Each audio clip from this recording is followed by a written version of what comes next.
This is Tarot One-on-One, where we're going to sort of tackle the basics of tarot. So you have cards, you've laid them down.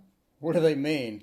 Instead of going card by card and giving you boring explanations, we're just going to literally dive right in. We're going to dive right in and go with love. The number one, by far, question that we get on any reading is going to be about love and relationships. So let's tackle this and find out what it means when we throw down some cards. So the first thing that you're going to be asked is, I met someone and, they're kind of cute. They're a bit on the cute side. Are we going to be in something? Can we get into a relationship? Is this going to be something that's possible? Let's look at movement cards, new adventure cards, such as an ace, or in this case, the Fool, right? New adventure cards such as the Fool. Yeah, we're looking good here. We could be diving into something new, something adventurous. Obviously, the Fool is going to be a bit on the wild side or a bit on the unexpected side. You really don't know what's going to happen here. The Fool, you don't know what's going to happen. If we have another movement card like the Chariot could mean, we're going forward. Maybe the Eight of Wands. Yeah, we're going forward with this. I think things could go forward with this, and it's good to go forward and move there, right? A negative card, though, like the Three of Swords breaking up card, maybe not so much. Now, the Star. The Star means that, you're being guided to this person. You're being guided in this direction. The Star is a very positive card. It points to the ability to leap into this, to jump into this and be, and it's almost like it was not really destiny, but you're being guided toward this person, and this is definitely something you want to maybe follow up with and check it out. Any positive card over here on the right, like the Sun or the Six of Wands or any super positive card as well, it's going to be, the meeting's going to go well and things are going to work out. So if they're asking about a date or something like that, any positive card is obviously going to go well. So here we have, obviously on the right, the Two of Cups, the Lovers. All of our usual love cards are obviously meeting somebody. Is it going to work out? That's going to be great. So I got a first date with this guy. He's cute. Is it going to work out? The Two of Cups says yes. The Lover says yes. Everything's going to go well, right? The Eight of Wands over here on the left. The Eight of Wands points to, let's get moving on it. Let's move. Let's take some action on this. And again, that's going to be a positive thing sort of coming out. Now, another common question is, how will the first date go? And you're going to be back to what you just saw there a minute ago, right? The first date, the Fool, it's going to be adventurous. It's going to be fun. The Star, it's going to be guided. The Sun is going to go positive. Six of Wands is going to go positive. Two of Cups, Lovers, it's going to go great. You're going to have fun, right? So the other question you have, if you just met this person, are they in a relationship? Now, this is going to be tricky. It's going to be tricky. Any card combination to where we have a court card followed by a family card could mean that, they're in a relationship with somebody else. So the Empress here is obviously, an eligible bachelorette there, and with a family card such as the Ten of Cups, maybe the Ten of Pentacles. Any family-oriented card, any card that looks like it's a happy relationship happening alongside of a court card could mean that, they're in a relationship now and it gets going pretty well. So it could be something you may want to ask about a relationship when you approach this person or find out what's happening, because it's definitely something to look into at that point as we're sort of creeping into court cards followed by happy relationship cards. So happy relationship cards by themselves, that depends on what's around it. A lot of tarot depends on, what's before it, what's after it, what's nearby. What's nearby. Again, combinations. And you see this with Lenormand as well. You don't know what the combinations are until you dig deep into it. So in a more complex reading, is he cute? Is he in a relationship? The Three of Cups over here could mean, hey, he likes the friends with benefit. Maybe he's in more than one. Could be a friends with benefits, a couple of friends with a couple of benefits. I don't know. But yeah, I mean, any card with like a group of people could mean that he has a group of things going on. He's dating multiple people, right? He's got a group of people happening. Things are happening with that. Now, the four over here, the Four of Cups, is sort of a I'm not happy. I'm not very content. And you can have the Four of Cups combined with the Eight of Cups, with the Five of Cups. Any negative card, right, could mean that they're not happy with a relationship. Especially if we got a Queen or some other card around it, some other court card around it. They're not happy. They're not content. And that's going to be important if you're asking about this person in a relationship. Because if they're miserable, they're not happy in that relationship, they probably could tend to be, willing to adjust or willing to expand and look for other options. So over here, obviously, we have the Three of Swords. They're currently breaking up with somebody, right? They're having issues. They're looking at breaking up. I think they're in the process of that. And you could have, obviously, the Three of Swords. You could have the Five of Cups. You could have the Eight of Cups, where they're abandoning the cups as per dumping a relationship or not happy and willing to break up or thinking about breaking up or maybe in the process of breaking up. Over here, we have the Seven of Swords over here on the right. Seven of Swords could indicate they're leaving. I mean, they're in the process of leaving. They could be separated, right? You could have two court cards right next to each other, could mean that they're separated. So I got a Queen on the left and a King on the right, or a King and a King, or whatever. It could mean that this person is separated and they're not living together. Maybe they're separated, maybe they're getting a divorce, maybe they're divorced. But two court cards separated could mean that they literally are separated. Another thing that you're going to see here, again, is the combinations, right? So we have a court card on the left, followed by the breakup card, the Three of Swords. So they're miserable, they're breaking up, they're in the process of getting, moving out of the relationship. And you can see as well on the right here, we have a court card followed by the Six of Swords. So they're actively leaving the relationship, or they're actively, moving out, or something like that. It's type of feel with that. So the next common question is, does the person have any kids? And for that, one of the big factors is going to be the Empress. The Empress could mean that, they got kids. The Empress is the pregnant, the child as well. And the Page of Swords is also going to be important. The pages are going to be important with having kids. So if you have a court card followed by a page, maybe you could have some kids. Maybe you could have one or two kids with that. Even the Devil with their little minions there could also sort of indicate kids as well. So anything that looks, that sort of indicates kids, again, what cards are around it? What cards are around it? Again, going to be critical. And of course, the Ten of Cups up here points to a happy family, points to kids wandering around, dancing around. You could be looking at kids. If you want to know maybe if they're single, the Hermit obviously has indications that they could be single. But as well as if they have kids or not, Hermit could indicate, no, that maybe they don't have any children. The Hermit is sort of by himself there. Pretty much a common theme with that as well, right? So let's talk about royalty. And this is my system. Maybe you don't like it. Maybe you do like it. Royalty indicates the maturity level of the person in a relationship.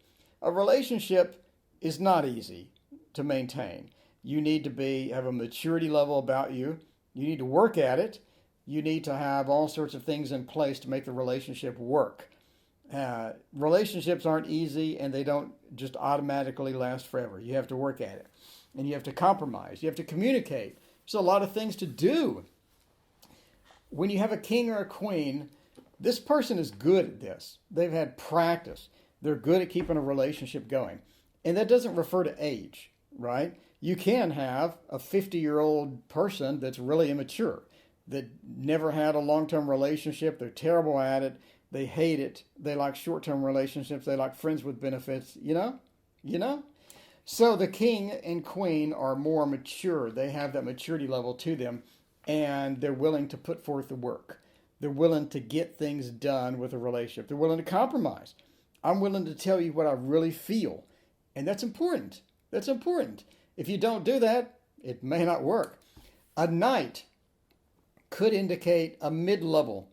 Maybe not the most mature, but maybe not the least mature as well. The Page indicates somebody that's maybe not ready for a relationship.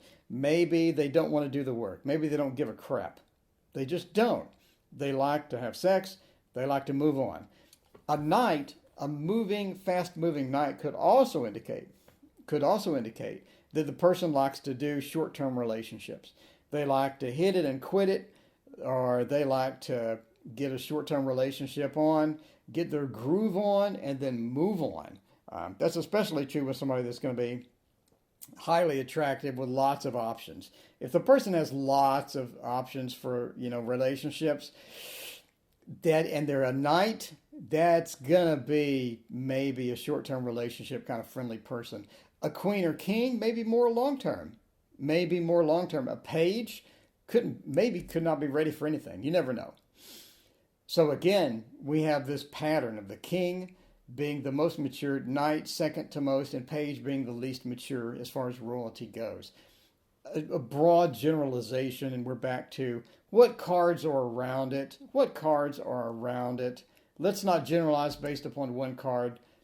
What cards are surrounding this, and get more information from those. Will he be contacting me? I get this question all the time.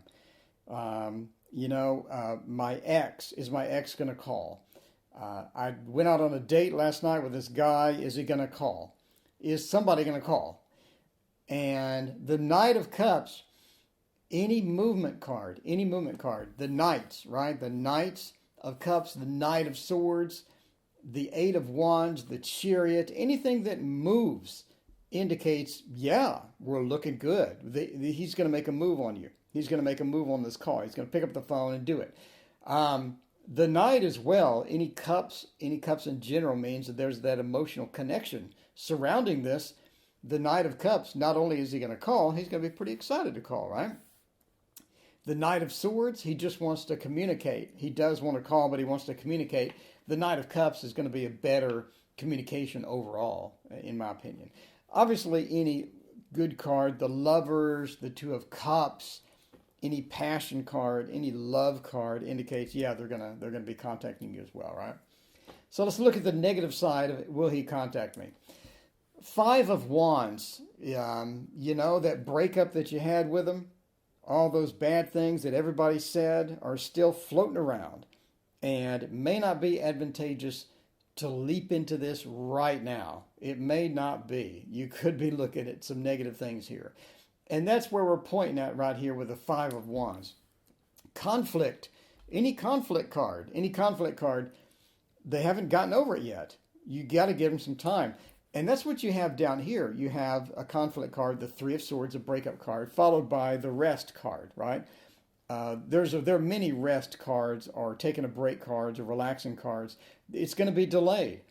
The breakup is still in the air, and it's going to be delayed. We're going to have a rest before they call. So if you're looking at a delay, you got a delay right here at the bottom left, the delay. So, let's go back. So up here, they're looking at their options. They're thinking about it, right? The Three of Wands, they're thinking about it. They're considering it. They're looking out amongst the lands. They're thinking about it. They're considering it. Now, the Ace of Wands is, especially any ace or any new beginning card, I think that they're going to be contacting you after they think about it, but they need some time. Ace of Wands is obviously a good card. Yeah, they'll be contacting you. But if there's something before it, like maybe over here with the Four of Swords, they're going to be waiting a while before they do it. So order of the cards is important, and context and cards surrounding is important. Another common question I get, is he cheating? He be cheating or not? Well, you have a breakup card such as the Three of Swords followed by the Knight, followed by some action. You got to break up with some action. That's not looking good for you. Not saying they're cheating, but that's not looking very good because they're taking some action over here right after a breakup. It could be an Ace of Wands. It could be anything with action right after bad news. Bad news, then action. Definitely could be. The 7 over here, the 7, they have options. They got options in their shopping. They got options in their shopping. Obviously, bad cards like the Devil, for example, as well, is going to sort of point to, yeah, you know, the Devil's never a good, he be cheating card to be laying down. Anything where they're leaving and sad is also not good news with cheating, right? So like the 8 of Cups over here, the 5 of Cups, anything where it's emotionally draining, it's sad, maybe the 6 of Swords, that's not looking too good. That's not looking too good on the he be cheating side. But let's go to the more positive stuff. You're looking at is he cheat, and you get this wonderful card. You get a wonderful one-card draw, such as the 6 of Wands, the Lord of Victory and Success. No, I mean, probably not cheating. They like that stability. They like where they're at. And you'll see this up here on the right, too, right? The 10 of Pentacles. No, they like this family situation. They like this stability that they have. The Wheel of Fortune. They like the day-to-day activities. Right? Wheel of Fortune is big day-to-day activity card. They like that. They like that. Same with Strength.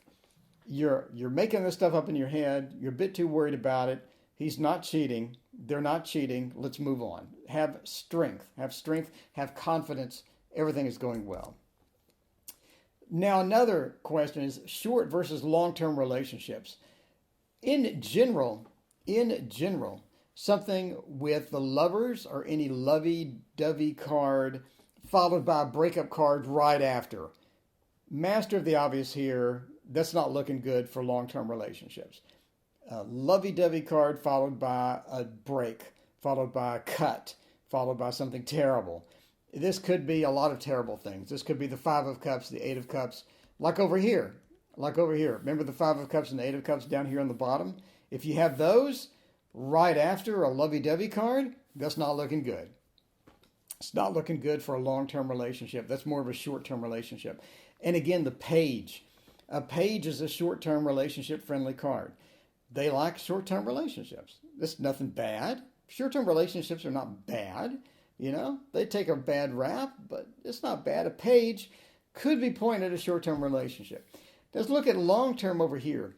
Wheel of Fortune is a big key here. Wheel of Fortune is, I like the day-to-day activities. I love the day-to-day activities. What comes around goes around, day-to-day activities. I love them. That's a long-term relationship. The King is a long-term friendly guy. He is. He's long-term friendly. The Lovers followed by a family-friendly card over here like the 10 of Pentacles. That's a long-term relationship. You're looking good there. Another common question, is he lying? Is he lying? The Devil, you know, the Devil here, if you got the Devil, that's not looking good. It's not looking good. The 7 of Wands, he's being defensive. Of course, he needs to lie because he feels defensive. And when you're asking about stuff like lying, if you have the 7, he's being defensive. He has a reason to lie. He feels like he's being attacked. The 7, he feels like I'm being attacked. Of course I'm going to be lying. The same thing with the 10 of Wands.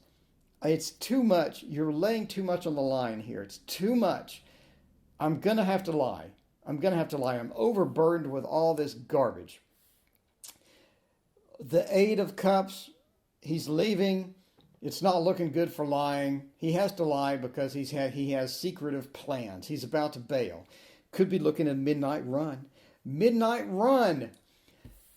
And now the 7 of Cups. The 7 of Cups is also he could be lying because he has some sort of mental issue with this, right? There's a lot of things floating in the air. The imagination is going wild. He could be in a situation where he has to lie. Obviously, Strength would be he's not lying type of thing. Now let's talk about soulmates. We're going to do physical and emotional. If you don't understand what I'm talking about, you have three types of soulmates. You have 3 types of soulmates: physical, emotional, mental. And link in the description on my video series about that. So let's talk about physical soulmate. For this, you're going to need a lovey-dovey card, right? The 2 of Cups, the Lovers, the Three of Cups, something lovey-dovey, migrating into the Tower or a volatile card. And I say volatile because a physical soulmate has a tendency to break up and come back together again. Break up, come back together again. Your physical soulmate, you burn out and then you come back. And then you burn out again and you come back. That's the pattern of a physical soulmate. So anything to where you have a lovey-dovey card, Lovers, maybe, Two of Cups, maybe the Lovers and the Two of Cups, followed by a very volatile situation to where physical soulmate is like, boom, I love you. It's volatile. It's not calm. It's very exciting. It's very fun. Followed by the Rebirth card, the Judgment. I keep clicking. The Rebirth card, the Judgment. Ta-da, things are getting reborn. That's a physical soulmate. Tower, we break it down, we reborn, we rebirth. We break it down, we rebirth.